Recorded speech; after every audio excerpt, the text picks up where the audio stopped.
Buenas noches, Panamá. Bienvenidos a una nueva emisión del programa La Voz de Udelas. Les saluda Francisco Cedeño en compañía de Saray Morales. Buenas noches, Saray. Buenas noches, Francisco, y a todas las personas que nos sintonizan una vez más en su programa La Voz de Udelas. Les recordamos nuestras redes sociales en Twitter e Instagram, @UdelasOficial, y en Facebook como Udelas Universidad. Francisco, esta noche vamos a tocar un tema que está relativamente siempre en la palestra, y es el tema de ese bullying, de ese acoso que se da en las escuelas y también fuera de las escuelas. Pero hoy no solamente ese es el bullying que se da en los niños, sino también en las personas con discapacidad. A veces pensamos de que eso es ya quedó en el pasado, de que se ha ido superando, pero vamos a ver la realidad. Si es cierto o qué tan cierto es que el bullying no es tan evidente como lo veíamos antes, términos peyorativos se le decían a aquellas personas que tenían alguna discapacidad. Vamos a ver si ha evolucionado o si todavía nos mantenemos en ese mito. Y a conocer un poco la perspectiva de la parte psicológica, las consecuencias que puede tener no solamente para la persona con discapacidad,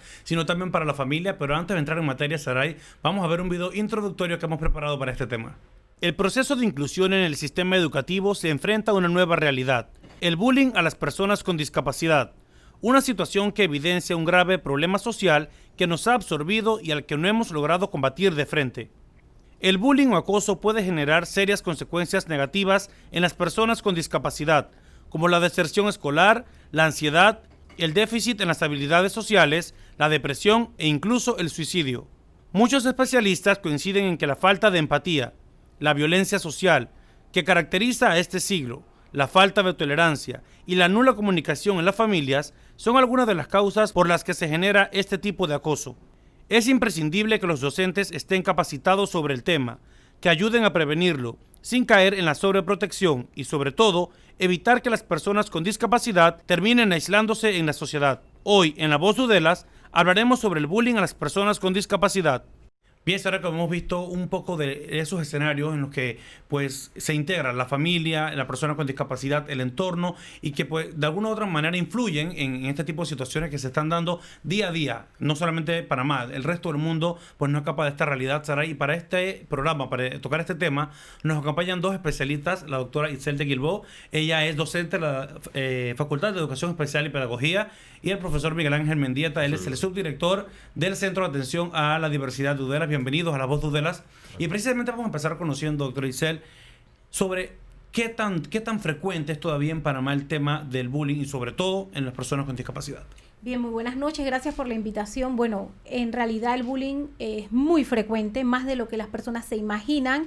En el caso de las personas con discapacidad, pudiésemos decir que a diario lo que ocurre es que muchas veces por el temor a ser victimizado doblemente, la persona se guarda esa denuncia, no lo dice por el temor a ser rechazado. Además de ser maltratado por su condición de discapacidad, muchas veces físicamente, verbalmente o ignorándolo, porque también es una forma de maltrato, la persona decide quedarse callado y aguantar para que pues no perder lo poco que haya ganado, ya sea en la escuela, el poder estar en un aula de clase común.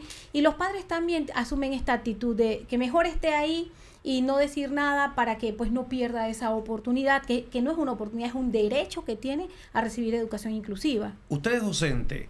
¿Cómo maneja un docente esta realidad cuando ve que entre el grupo de estudiantes que tiene, digamos, si lo situamos en el término de escolar o en la universidad, se ve esta realidad? ¿Cómo lo maneja el docente entonces para sobrellevarlo? Bueno, el docente siento que debe ser capacitado, sobre todo el docente regular, para que pueda manejarlo y no lo asuma como simplemente una burla, porque a veces ignorar también es maltratar. Entonces el docente lógicamente sí debe tener un manejo profesional, también el orientar al grupo de clase. Siempre hemos creído mucho en la anticipación. Cuando nosotros vamos a hacer un proceso de educación inclusiva, ya sea a nivel de básica, preescolar o universidad, debe haber una preparación. Definitivamente algunos piensan que eso, bueno, no debe ser porque estamos como anunciando que va a venir alguien diferente, pero sí tiene que haber una preparación con el grupo, hablarles de qué tanto necesita apoyo ese compañero. O sea, sí hay que ver la discapacidad como algo común, algo diario, pero también tenemos que capacitar. Hemos tenido situaciones bien dramáticas a lo largo de los años de maltrato, no solamente verbal, de poderle decir a un niño con glaucoma, oye, ojo podrido, y me voy a expresar de esta manera textual, como pasó, o a otro chico cobrarle para usar el baño, los otros que abusaban de él, porque como veía poco, hasta hacerle orinar porque no tenía para pagar. Entonces, son situaciones que se viven y que, como dije, muchas veces no se denuncian por ese miedo a ser doblemente víctima. Usted toca un tema, se da una situación, pero muchos podemos pensar que nada más se da en el sector primario, porque eso era lo que antes se pensaba. Pero se da también esta realidad ya a un nivel universitario, que se supone que el chico o el estudiante debe tener un poco más de criterio al momento que está en el aula de clases y que no se dé esta confrontación. ¿Se da esta realidad todavía en las universidades o no? Se da en las universidades, porque el bullying, el maltrato, tiene muchos tipos. Y el hecho de ignorar a un compañero con discapacidad, no sumarlo a un grupo de trabajo, o todos correr y hacer un grupo para hacer una tarea que dejó un profesor e ignorarlo, eso es maltrato. Entonces sí se da en las universidades y es triste porque son personas que van a estar en el mercado laboral, muchos van a llegar a ser jefes y qué triste que desde que se están formando como profesionales ellos discriminen. Entonces la labor que tenemos nosotros los formadores es muy importante, o sea, muy importante, y mire, apuesto mucho por lo que ha venido haciendo UDELAS desde muchos años atrás, pionera, porque a todas nuestras carreras nosotros le damos un curso, una asignatura que se llama Obligatoria Educación en la Diversidad. ¿Para qué? Porque es mejor en tu formación que te expliquen todo este tema de la inclusión, de que la discapacidad nos puede ocurrir a cualquiera, que tenemos que ser solidarios. Y nosotros en la universidad hemos logrado que el 100% de nuestras carreras pues le dicten este curso. Eso sí, eso no garantiza que lo vamos a poder cambiar, porque aquí juega un papel muy importante la familia. O sea, en las familias hay mucho bullying. En las mismas familias internamente hay maltrato. Sí, se hacen a veces esos chistes que pensamos que no, es de familia, que el vecino es cojo. Y precisamente al punto ese quería llegar a la parte psicológica, porque vemos que es una realidad, no la podemos negar ni la podemos tapar. Miguel, ¿qué podríamos determinar como las causas? ¿De dónde proviene el tema del bullying? ¿O viene de casa? ¿Es la misma sociedad que te lleva a eso, que te impulsa? ¿Cómo lo logramos identificar? Sí, buenas noches. Antes que nada, muchas gracias por la invitación, Saray, Francisco, profesora Itzel, compartir con todos ustedes y también a los televidentes. Bien, antes que nada, señalar un aspecto fundamental en el bullying que nos permite, digamos que filosóficamente entenderlo. La palabra clave dentro del concepto de acoso escolar o bullying es el maltrato. Como su nombre lo indica, es el tratar mal. Y obviamente influye en dos variables, o se da en dos variables. Primero, en el ámbito verbal, pero también en el lado físico. Que entonces tendremos esos tres conceptos, ese bullying. Ahora, las causas creo que sin duda algunas parten, porque generalmente cuando hablamos del bullying solemos pensar en la víctima, pero también hay que pensar en el victimario. ¿Qué lleva a una persona a molestar, a agredir, a tratar mal a otra? ¿Qué está pasando ahí? Sin duda alguna tendríamos que ver un factor de aprendizaje social muy probablemente. Te pongo un ejemplo. Si usted abre las redes sociales hoy en día, usted observará y se pone a ver algunos comentarios, cómo la gente mayor, profesional incluso, molesta, se habla despectivamente de otra.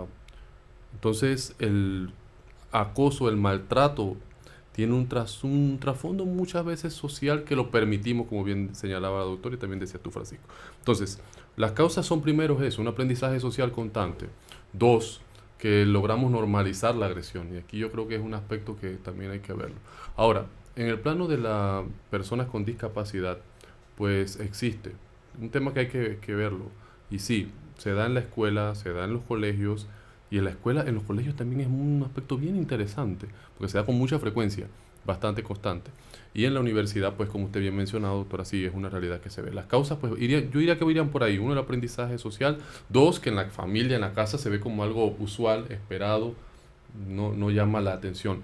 Pero considero que es importante detenernos un poquito a meditar en esta persona que hace el acoso.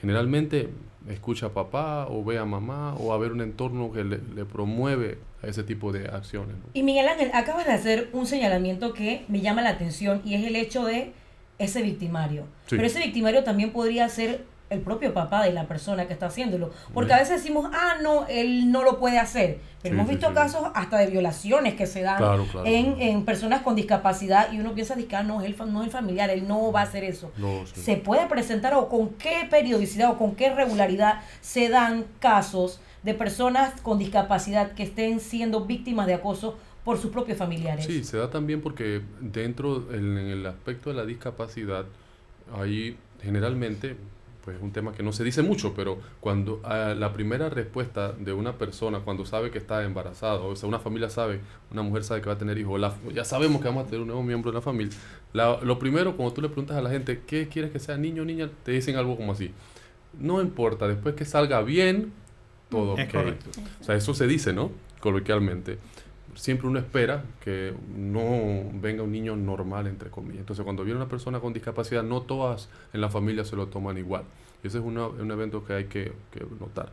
Pero, cuando vemos el entorno inmediato, mamá o papá, sí hay ese tipo de realidades y situaciones en que se dan agresiones de este tipo físicas y sexuales. Y la palabra clave ahí es el control y la supervisión. Ahora bien, todas las personas que tienen algún tipo de discapacidad, hay una legislación correspondiente para garantizar esos derechos, pero sí es una realidad que también lamentablemente se dan estas situaciones de vez en cuando. Estadísticas por ahí, hace poco leí una del 30-20% que más o menos, pero el mismo hecho de que el niño esté en una etapa de vulnerabilidad, pues implica que tiene que ser supervisado o tiene que ser monitoreado. Ahora, creo yo que el aspecto ya del bullying o el acoso escolar, el primer filtro, respondiendo a tu pregunta, empieza por la mamá y el papá, en el caso para detectarlo, que es un tema que a veces hay que rescatar. Siempre la mamá y el papá deben preguntarle al niño, ¿cómo te va en la escuela? ¿Cómo te tratan tus niños?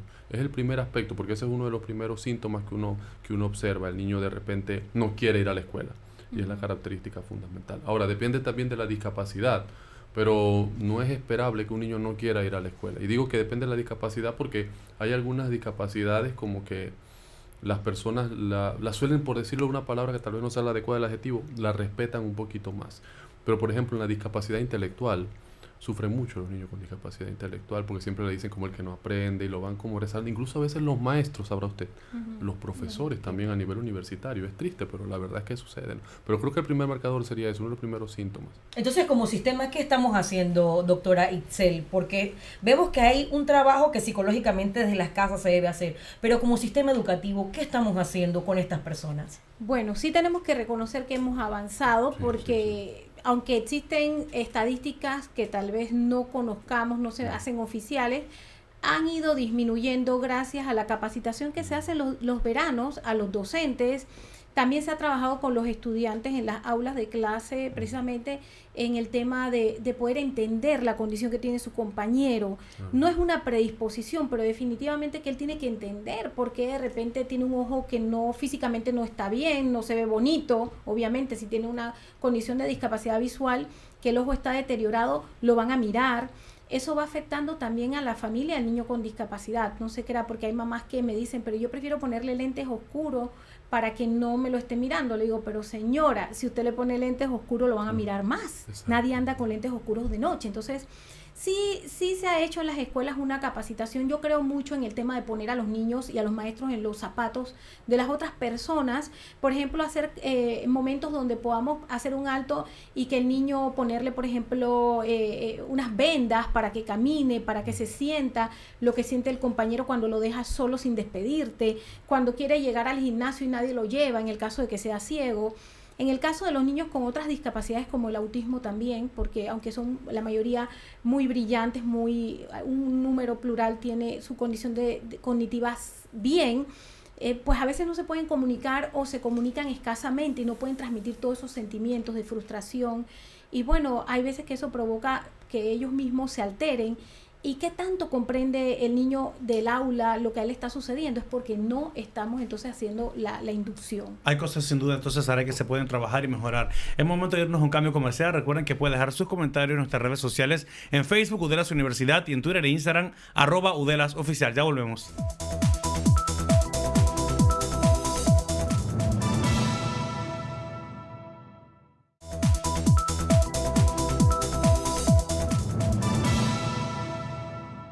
Bien, estamos de vuelta en su programa La Voz de Udelas. Gracias por mantenerse en sintonía. También les recordamos nuestras redes sociales en Twitter e Instagram, @UdelasOficial, y en Facebook como Udelas Universidad. Francisco, esta noche tocando un tema sumamente importante y que pues algún día a alguien le puede llegar. Hoy uno no sabe cómo está, el día de mañana a lo mejor puede estar en la puerta de uno, y es el bullying en personas con discapacidad. A veces no tenemos a ningún familiar con discapacidad, pero eso no quiere decir que el día de mañana su hijo, su nieto o alguien de su familia pueda estar en esta condición, y hay que aprender a respetar. Hablando del bullying, doctora Ixel, hay casos puntuales en Panamá que se han dado, ¿cómo cuáles serían?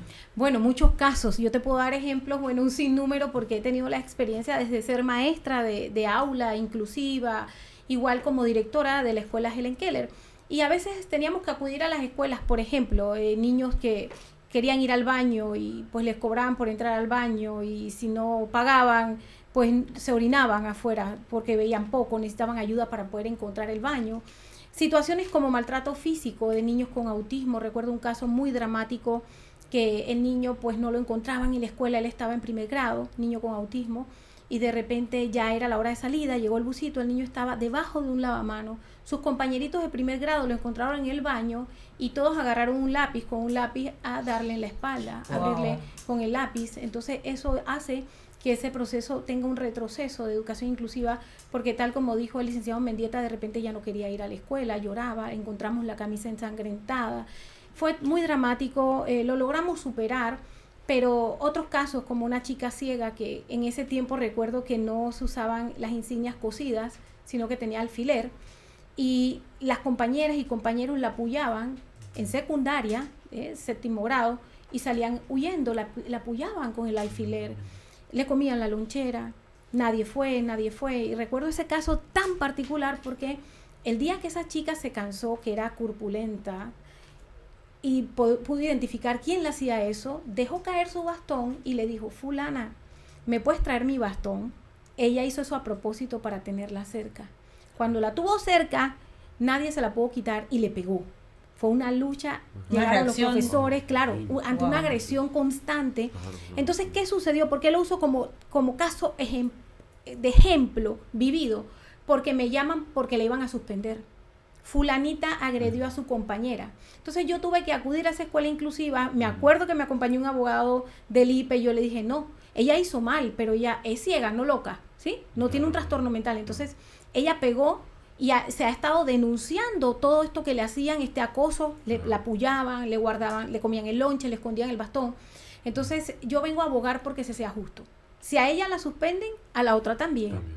Entonces ese fue un caso que nos costó mucho porque se le hizo un consejo de disciplina, pero nada más iban a disciplinarla a ella, pero mientras ella la apoyaban, le hacían tantas maldades, nadie vio, nadie escuchó, nadie supo nada. Entonces, la ley del silencio, que a veces impera dentro del salón de clases. Y era justamente a ese tema que quería llegar, Sara, lo del tema del silencio.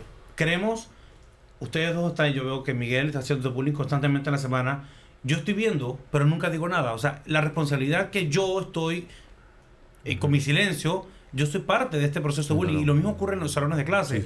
Tal vez el bully solamente sea uno, pero el resto de los compañeros, que pueden ser 20 o 30, están viendo lo que está pasando, se quedan callados, entonces son parte del problema y no están alertando a los profesores, que no es que siempre los quiera, digamos que vamos a absolverlos a ellos de toda culpa, pero posiblemente no se den cuenta de lo que está pasando en el aula de clases. ¿Cómo ocurre eso? ¿Cómo tratar entonces de hacer conciencia en esa población de que si estoy viendo que se está dando una situación, debo denunciarla, debo hacer algo para corregirlo y para tomar acciones? No, sí, absolutamente. Yo creo que lo principal aquí es que, primero, el primer núcleo, decía yo, era la familia, mamá, papá, preguntarle al niño cómo te está yendo a la escuela. Lo segundo es el maestro, y es una responsabilidad insoslayable. Ahora, yo quería señalar algo. El efecto más significativo, por decirlo de una manera, que causa el acoso escolar a las personas, a los niños, adolescentes, es que le altera la forma, cognitivamente hablando, de significar lo que le sucede. Lo explico de una manera. Cuando la persona es víctima de acoso escolar, víctima de maltrato, con el tiempo, digamos que el paciente tiene como al acosador dentro de su propia mente. O sea, todos los eventos que le pasan a futuro los interpreta como resultado de lo que sufrió. Por ejemplo, si a una niña la molestan por ser ciega y le dicen lo siguiente: tú eres ciega, tú no sirves para nada.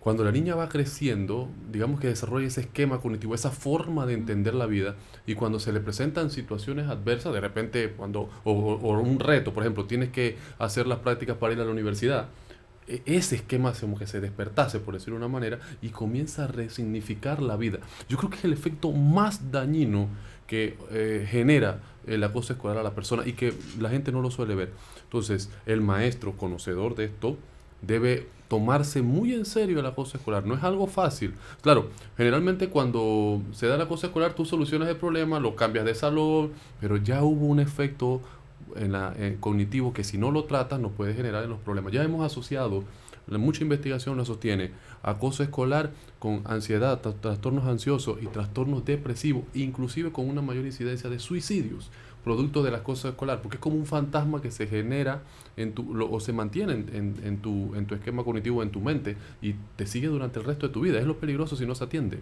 A ese mismo punto iba, porque estamos hablando un poco de las consecuencias que teníamos. Sí.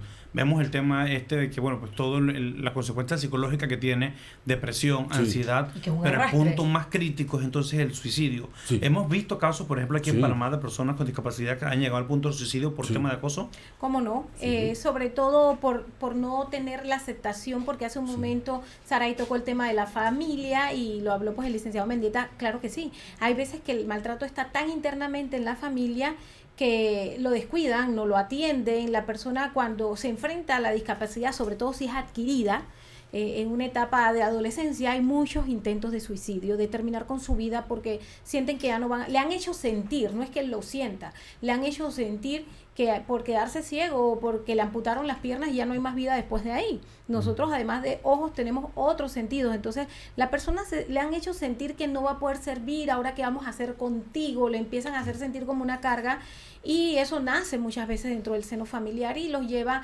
a sentirse ellos como le dicen, o sea, sentirse como poca cosa, sentirse mal, no sirvo para nada, y han habido intentos a través de ya sea de tomar sustancias químicas para poder terminar con su vida. Y siempre hay una esperanza. Yo creo mucho, como decía hace un rato, en la orientación, en denunciar a tiempo, en hablar, pero ya cuando es en la familia se torna todavía más difícil porque no hay alguna persona o todos lo maltratan o alguien que pueda decir, bueno, basta, decirle a un padre o a una madre que le dice todos los días al hijo, tú no sirves, eres una carga. ¿Cómo otro hijo que tal vez es más chico va a poder asumir esa denuncia, ¿no? Todavía se vuelve más difícil hacer la denuncia cuando es en el entorno familiar. A nivel de las escuelas se traduce en el abandono. O sea, en el abandono, en la deserción escolar, porque si te están todo el día molestando, si tú ves que el mismo alumno a veces te dice, yo le dije a la maestra lo que me están haciendo, pero ella no hizo nada, entonces el alumno dice, ¿para qué voy a seguir viniendo? Si la que pone la autoridad no lo hace, entonces ellos quieren irse de la escuela. Es un lugar donde quisiéramos estar todos, pero que ellos se sienten pues que no encajo. Y no es propiamente por la discapacidad, sino por el maltrato. Ahora, quiero escuchar de parte de ustedes. Aquí en Panamá, en algún momento, pues vimos todo el proceso de inclusión dentro de las escuelas, de las aulas regulares de clases. Realmente nuestro sistema educativo, y hablo de nuestro porque posiblemente en otros países sí lo está, nuestro sistema educativo está preparado, y hablo de docentes, directores y los mismos estudiantes, para atender en un aula de estudiantes regulares a una persona con discapacidad. Planteas un tema muy, muy sensitivo. A ver, hace poco conversaba con una maestra de educación especial. Y uno que está en este ámbito, uno desea que a ellos les vaya bien, que los muchachos que tienen algún tipo de discapacidad estén bien. Y claro, no es bueno que el niño, por ejemplo, esté en una escuela diferente. Creo en ese proceso de inclusión. Pero ya la pregunta tuya, muy con respecto a lo que estamos viviendo hoy, es que a veces las educadoras especiales e incluso los mismos maestros regulares se sienten muy solos. Y eso es una realidad. Ahí tendríamos que diseñar de repente un auxiliar, no sé, o alguna forma. Porque es bien complejo cuando tú tienes un paciente, un alumno con autismo, tienes otro con problema visual, tienes otro con un problema para auditivo. Un solo maestro con para un solo. Y aparte de eso, vamos, que los niños hacen travesuras. Sí. Entonces, tener a un solo... y aparte de eso, a los otros chicos, que entre comillas normal, pues que no tienen algún tipo de discapacidad, pues la situación es bastante compleja. Entonces, creo que habría que por ahí profundizar un poquito en diseñar otras formas estratégicas para ayudar. Ahora, sí creo que la palabra clave es la docencia que uno le puede hacer también, no solamente a los maestros, sino también a los mismos alumnos en temas de este tipo, cómo ayudar, la importancia de las cosas. Entiendo que ahora los gabinetes psicopedagógicos en las escuelas lo están haciendo y en los colegios, pero siempre hay que reforzar eso para seguir, digamos, promoviendo una sociedad más inclusiva. La doctora Ixel, Francisco, hacía énfasis también, volviendo al tema que ella tocaba, es el papel que juega la familia. Sí. Y también el papel fundamental que va a jugar en todo esto, la parte psicológica. Sí. ¿Cómo funciona la parte psicológica para un chico? Ya, yo, mamá, descubrí que a mi hijo le están haciendo bullying en la escuela. Él no quiere volver más, pero yo obviamente tengo que empezar a tratarlo. ¿Cuándo sería el momento específico para llevarlo a donde un psicólogo? Pero esa respuesta la vamos a tener al volver de la pausa. Recuerde que puede dejar su comentario en nuestras redes sociales, en Facebook como Udelas Universidad y en Twitter e Instagram @UdelasOficial. Ya volvemos.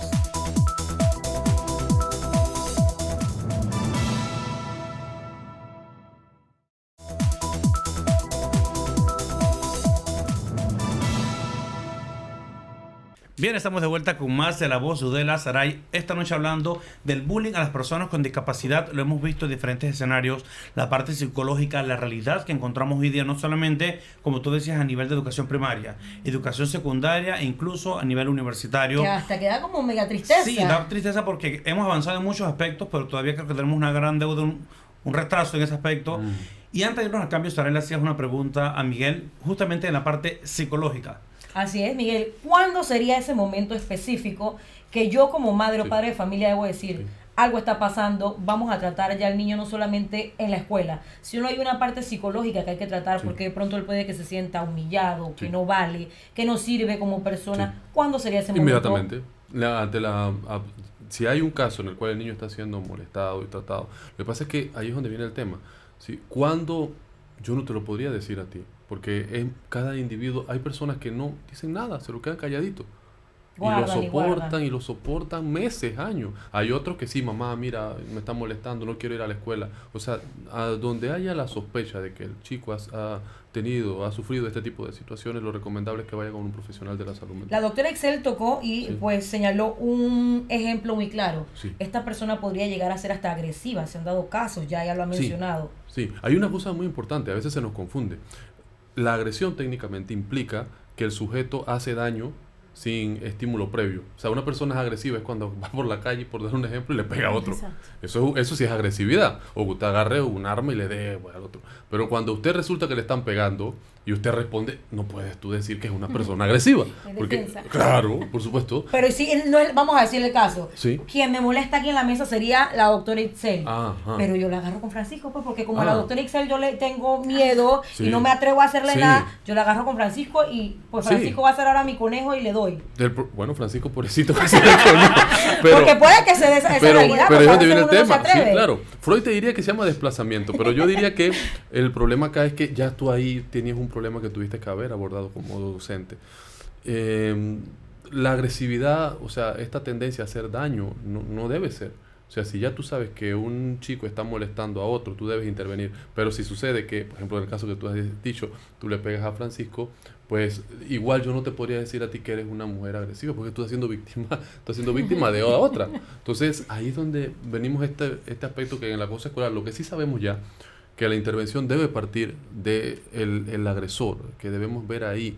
A veces, pues, por ejemplo, casos que atiendo acá, siempre los chicos que lo que molestan son las mamás me los traen a mí. Y pocas veces veo el que genera el problema.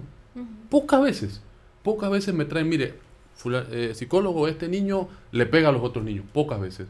Que uno por cada 4. Ahora, en experiencia, Miguel, en ese caso de lo que sea un niño el que genere el bullying, como se le llama, ¿qué factores pueden incidir en ese tipo de agresividad? No sé, de repente que sea una familia disfuncional, el tema de que es violencia en la casa. ¿Qué factores inciden ahí? Sí. Uno, la agresividad se aprende fundamentalmente. Es decir, y cuando hablo de aprender es que los padres también a veces cometemos un error. Los niños hacen lo que lo ven uno hacer. No lo que lo ven, lo que escuchan uno decirle. Si yo quiero que mi hijo no sea agresivo y yo soy agresivo, pues mi hijo aprende mi modelo. 2, ¿qué estoy viendo en la televisión? Ahora, recordemos que la agresividad tiene un gradiente de agresividad que se llama. Lo primero empieza por los gestos, ceño fruncido, la palabra y después la agresión física. O sea, si en la casa hay un ambiente de palabras obscenas, de muchas palabras fuertes, pues el niño, digamos que aprende a ser socialmente así. Entonces, ahora, sabrás que, sí, ahora está muy usual el tema de los divorcios y las separaciones, ¿verdad? Entonces como que no hay familias y esas cosas, pero aún así, cuando los papás y mamás están separados, si se respetan la forma de tratar, de los modelos que le damos al niño, no necesariamente el niño deviene un agresor. Lo importante es qué modelos le estamos dando al chico y qué recomendaciones o qué guía. Recordemos que los padres forman a los niños. Eso nunca se nos tiene que olvidar, formamos, y sobre todo el ejemplo que le estoy dando yo como padre. Doctor Ixel, tenemos un caso también, si lo miramos de cierta forma, el mismo entorno social en el que vivimos se presta para que una persona con un tipo de discapacidad ya se sienta vulnerada. Y partimos de algo tan sencillo como que no tengan accesos para entrar a un lugar, no tienen rampas, no tienen, pues, no sé, cualquier tipo de elemento que les favorezca a ellos, pues, movilizarse, desplazarse. Si eso ya parte de que le va a complicar a ellos su vida diaria, ¿cómo podríamos nosotros trabajar, hacer docencia? ¿Qué falta en Panamá para que la gente entienda que nosotros debemos incluir, que debemos aceptar, que debemos ayudar? Porque al final de cuentas, pues ninguna persona con discapacidad quisiera depender de otra persona. Sin embargo, hay momentos en los que sí, depende de otra persona, pero ahí es donde creo que nos falla, porque confundimos tal vez la lástima con la tolerancia o con la solidaridad. Bueno, mira, ¿qué nos faltaría? Panamá tiene uno de los mejores marcos legales a nivel de la región. Me atrevería a decir que hasta el resto de los países. Se ha trabajado durante años para lograr esta legislación y que parte de la Constitución de la República y se desdobla en leyes nacionales, y Panamá es signataria de muchas declaraciones. Nos falta es cumplirlas, hacerlas cumplir, y las sanciones. Lamentablemente, aparentemente el ser humano atiende y entiende cuando es sancionado porque hace algo malo. Entonces, eso es lo que nos faltaría, porque si ya está escrito, ¿por qué no tenemos las rampas? ¿Por qué la gente ve que hay una señal de discapacidad y coge el ascensor que no es para él? Entonces, es algo que también tendemos que buscarlo desde el seno familiar. Los cambios se van a dar desde que trabajamos con las nuevas generaciones, de que aprendan a respetar, de que no le pongan motes a las personas, porque estamos hablando de las personas con discapacidad, pero desde que le dice al hermano gordo, mastodonte o enano, o sea, hemos aprendido un lenguaje peyorativo de ponerle etiquetas a la gente. Entonces, eso que nada más es por peso o tamaño. Imagínate ahora cuando te falta un ojo, o te faltan los dos, tienes una cicatriz, la gente entonces se refiere, oye, dile al cojo que mire para acá, o dile, o sea, no nos referimos a su nombre. Entonces, realmente hay que hacer un cambio total. Y yo sí apuesto al sistema educativo porque sí hemos evolucionado. Comparto lo que dice el licenciado Mendieta de que tal vez ha sido la cantidad. Porque antes, Panamá es pionero en educación inclusiva. Antes era integración, claro, ha madurado muchos conceptos. Pero nos atrevimos en la década de los años 50, recién creado el IPE, y aquí le mando un saludo a Dalis Licona del INYUEN y al profesor Pedro Salinas, pioneros, fueron los que se atrevieron sin ninguna ley a llevar por primera vez a niños ciegos a las escuelas regulares. La profesora Dalis del INYUEN fue la primera maestra de inclusión, de integración. Y bueno, se preparaba a los compañeritos, miren, va a venir un niño así, había una preparación. Ahora lo que ha pasado es que la gran cantidad, ha crecido la población en general. No podemos seguir con la misma cantidad de maestros. Y también es que no podemos en un aula de 40 y tantos niños incluir 7, 8 personas con discapacidad con diferentes niveles y condiciones. Aparte de que existen necesidades educativas especiales de otra naturaleza. O sea, los otros 40 son hijos de padres divorciados, hay maltrato intrafamiliar. Es un universo, o sea, cada uno. Exactamente. Y a veces nos quedamos muy pendientes al niño con discapacidad porque se le nota.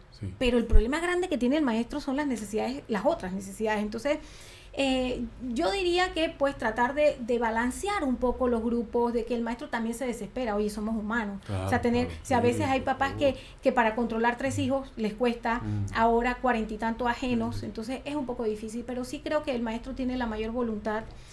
Hay algunos, pues definitivamente hay minorías donde no hay el perfil. O sea, ser maestro es tener vocación.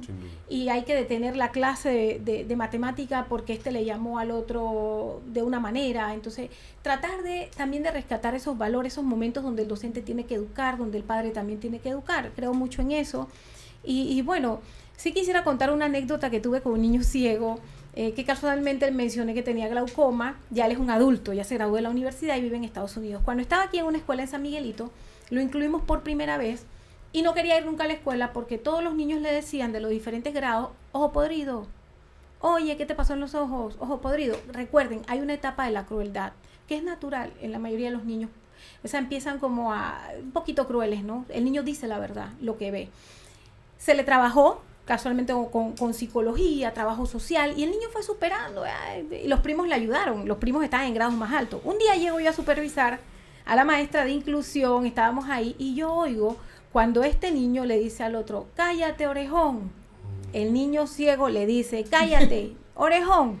Yo me quedé, ¿cómo sabe que es orejón? Cuando se acaba la clase yo le digo, venga acá fulano, después no quieren no quieren que tus compañeros te digan ojo no sé qué, ¿por qué tú le dijiste orejón? Bueno, pero eso era porque él me molesta. ¿Y cómo tú sabes que es orejón? Yo le pregunté a mi primo. ¿Cómo era Juan? Y me dijo que tenía orejas. Entonces yo le digo, como tú me digas ojo podrido, te digo, entonces orejón. O sea, aprenden a defenderse también. El defensa. Y es un chico que hacía de todo, pero eso era familia, porque los primos lo trataban como si viera y lo defendían y así, ¿no? Él fue ganando su fortaleza y eso pues pasó. Ya no le decían ojo podrido, ya no... pero se defendió. Entonces hay que darle herramientas. Y volvemos al tema, la familia. Entonces ese papel importante que juega dentro de cualquier escenario en el que se ponga, porque si uno no tiene una familia que te respalde, ¿cómo tú vas a hacer para superar cosas que pueden venir de arrastre? O sea, la familia juega un papel sumamente importante, Francisco. Y que Miguel lo tocaba hace un momento, y en la parte de aceptación, cuando en un embarazo a una madre le dicen, pues tu hijo, no sé, va a ser síndrome de Down o tiene algún tipo de discapacidad. Evidentemente nadie quiere que su hijo tenga algún tipo de discapacidad. Sin embargo, es una realidad que te vas a enfrentar el resto de tu vida. Entonces, desde allí creo que viene un poco el tema de la y que aceptación. muchos aceptan el tema de la etapa esa de duelo, que mucho se llama, hasta aceptar de que, bueno, ya viene con una condición especial, pero la vida no se acaba allí, hay que avanzar, hay que seguir, hay que demostrarle a ese niño o a esa niña de que pues viniste así por algo, Dios lo mandó, pero que tienes muchas herramientas más adelante que puedes desarrollar. Y precisamente quería saber cómo sería el abordaje psicológico en el caso de una familia, solamente para conocer los antecedentes, pero esa respuesta, Miguel, la vamos a tener luego del cambio comercial. Recuerda que puede dejar sus comentarios en nuestras redes sociales, en Twitter e Instagram, @UDELASOficial, y en Facebook, Udelas Universidad. Ya volvemos.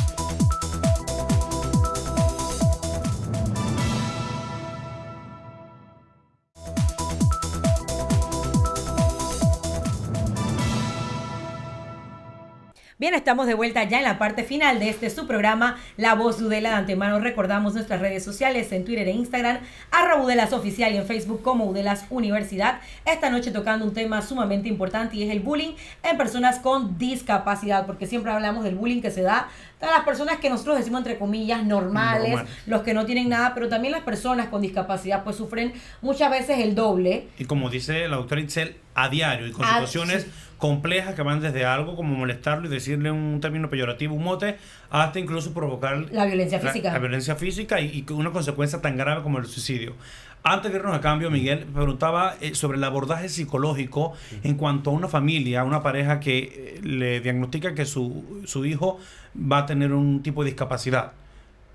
Quiero hacer esto porque, aunque no es precisamente el tema, creo que desde allí parte mucho. Sí. Si la familia como tal acepta la condición del niño y decide pues brindarle el amor y volcarse con toda la familia hacia él, creo que el entorno va a favorecer para que el niño pues crezca fortalecido, para que un poco la barrera esa de que no se sienta vulnerable, que no lo sobreprotejan. ¿Cómo sería ese abordaje? Sí, lo primero es que ustedes son casi, saben mucho de psicología los dos, doctor.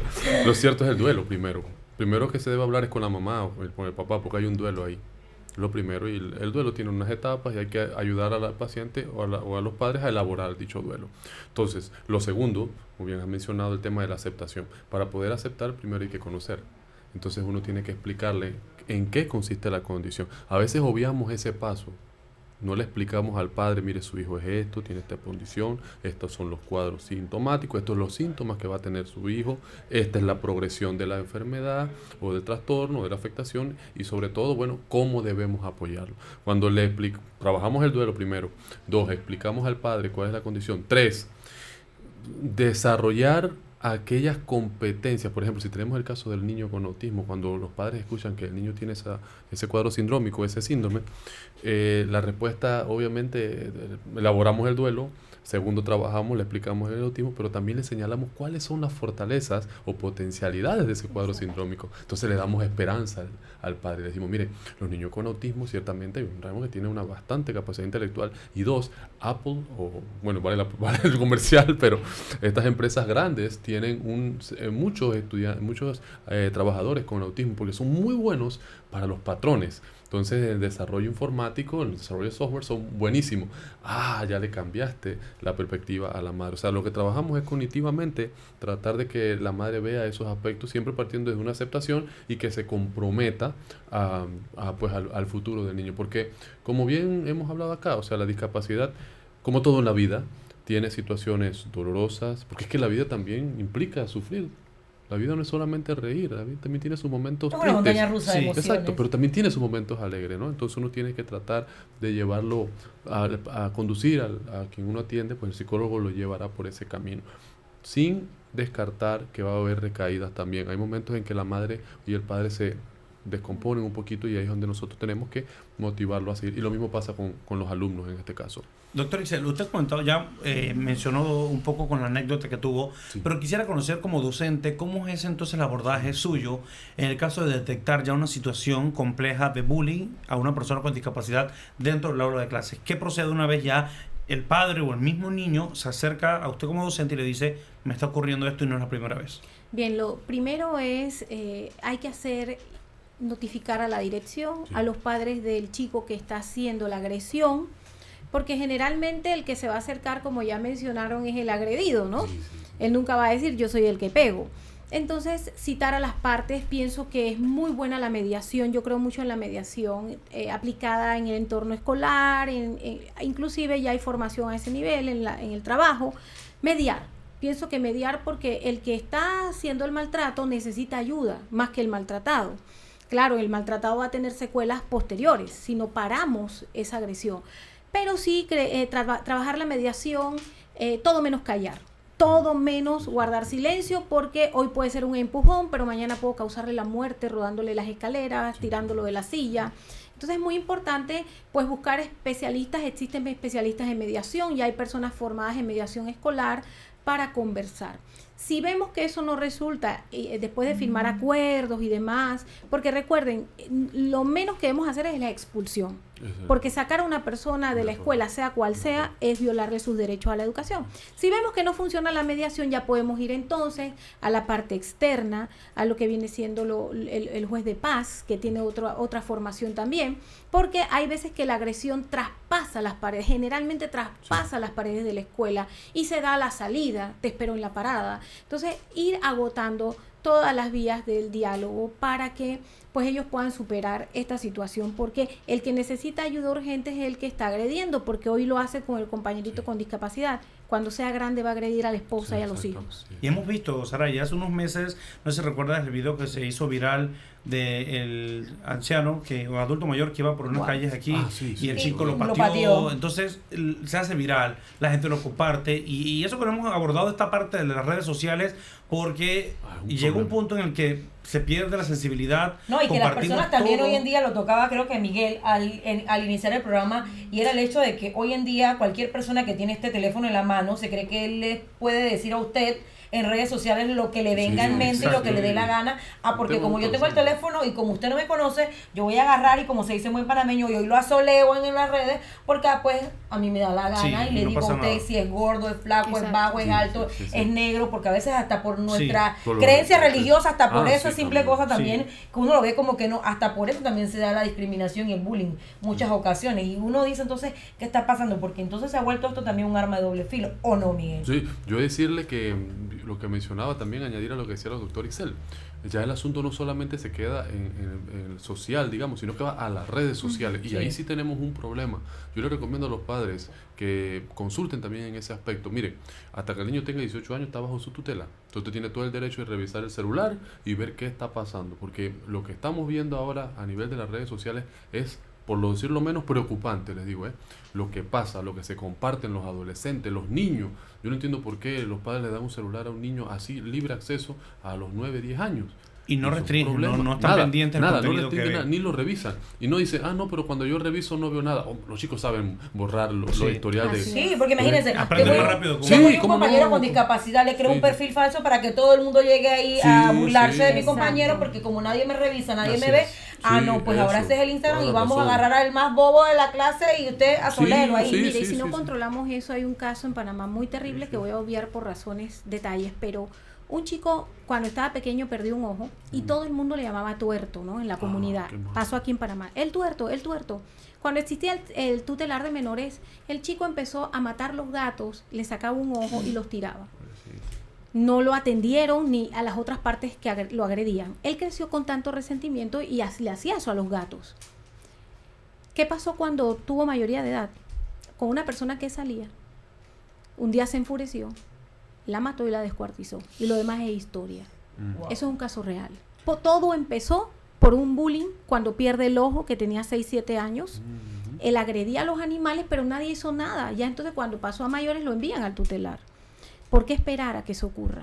¿Por qué no se sanó primero? O sea, si había perdido un ojo, si vimos la conducta de que le sacaba el ojo a los gatos del vecindario, Marcador fuertísimo. llegó a ser un asesino, un Ya estaba dando descuartizador. señales de que algo estaba Panameño y pasando. pasó aquí. Sí, sí. No se le dio seguimiento Wow. adecuado. Así Ahí es. están las consecuencias entonces Así negativas. es. Ya nos queda muy poco tiempo, de manera breve, pues darle como esos tips o ese mensaje a la población de cómo actuar, de cómo a quién acudir, lo que hace Ludelas a través del CADI y también el servicio que ofrece. Sí, Centro de Atención a la Diversidad, estamos para servirle, 501-1000, extensión CADI, pues mi mensaje sería, no nos tomemos en broma el tema del acoso escolar. Máxime, si usted tiene un niño, principalmente si usted tiene un niño que tiene algún tipo de discapacidad, pues esté muy al pendiente, papá y mamá estén muy al pendiente, pregúntele constantemente cómo va todo en la escuela, los niños, desarrolle la confianza en su niño. Y si usted tiene, el niño le dice, mamá me está molestando, acuda a la escuela, como bien hemos conversado acá, y de esa manera pues nos garantizamos el hecho de que el niño no tenga una secuela negativa a futuro. Doctor Excel. Bien, mi mensaje es al sector educación. Hay que rescatar los valores, no solamente una semana donde pegamos pancartas. En los valores radica todo, el amor al prójimo. Tratemos de que como eje transversal en todas las asignaturas trabajemos con esto, porque a veces se hace bullying, pero también a los animales, el maltrato animal, el decirle groserías a los abuelitos, a los ancianos. Ahí empieza todo. Entonces creo mucho en que desde preescolar empecemos a trabajar, a reforzar lo que debió haberse dado en casa. Si no se ha dado, trabajémoslo en la escuela. Bien, Sara, y ese mensaje que nos queda entonces Así es. a Respeto. todos en casa, respeto y tolerancia. Será entonces hasta el siguiente miércoles con una nueva emisión del programa La Voz de las que pasen buenas noches.